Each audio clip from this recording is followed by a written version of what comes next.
So a while ago, I came across this an ad for a skipper Barbie. The ad had been there for weeks already. There was something going on with the skipper. It was a kind of blurry photo. Did I take a screenshot? No, I didn't, so I can't show you. I'm sorry.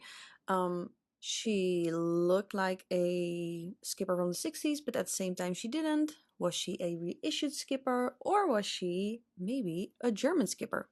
I took a leap of faith and I spent the astronomical amount of €7.50 to find out what I bought. So let's take a look. Hey everyone, welcome to my channel called A Barbie Collector. At this channel we talk about vintage Barbies mostly, so if you're into that, stay tuned. As you can tell by today's video title, we are going to talk about one of the rarest dolls in the Skipper universe called the Twist and Turn Skipper from 1972, also known as the German Skipper. So some experts from a Skipper social media group helped me out and we came to the conclusion that I have a bendable leg German Skipper. Yay! Let's take a look from top to toe. The Twist and Turn Skipper comes with blonde and brown hair and has the iconic, well-known hairstyle like the original Skipper from 1963. Her bangs tend to part a little bit in the middle. The blonde is a yellow lemon tone of blonde and the brunette is a very dark but warm tone of brown. The hair fiber is different from the other vintage Skippers. It has a more synthetic feel to it. In the light you can see that it tends to be more shiny. Besides that, there isn't as much shade variation with hair colors like other vintage Skippers have from the 60s. And the hair is cut pretty blunt. She has a bright peachy vinyl tone, which is very different from the 1963 Skippers. The face mold is the same as the classic face mold we know from Skipper, but the vinyl is softer, which shapes the molding different. Like the pink skin variation of the early Skippers, her cheeks are more prominent and chubby, but unlike the pink skin variation, her skin tone doesn't fade to this yellowish tone. At first glance, her makeup and painted face features resemble the original Skipper from 1963. However, it looks more like the reissue Skipper that was sold in 1970 and 1971 because of the dark blue liner above her eye. Overall, the 1963 variation has a more softer look to it. Here you can see a classic Skipper from 1963, a pink skin Skipper from the same year, and the German Skipper next to each other. German Skipper wears a very unique blue swimsuit with white flowers. The fabric is a more stiff fabric. The swimsuit has a wrap over top with a cute plastic white ribbon. The swimsuit also has a small pleated white skirt and bright pink bottoms. There's no label in the swimsuit. Mattel often reuse fabrics for different kind of outfits, but that's not the case here. The German Skipper swimsuit is the only one of its kind with this fabric. The Twist and Turn Skipper's body comes in two variations, the straight leg version or the more rare bendable leg variation.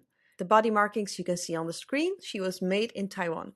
Bendable leg German Skippers are on a made in Korea body. So this is also one of these cases where Mattel used leftover parts to create something new, something to, get rid of the parts that they have left. So this doll came on the market when the regular German Skipper wasn't on the market anymore.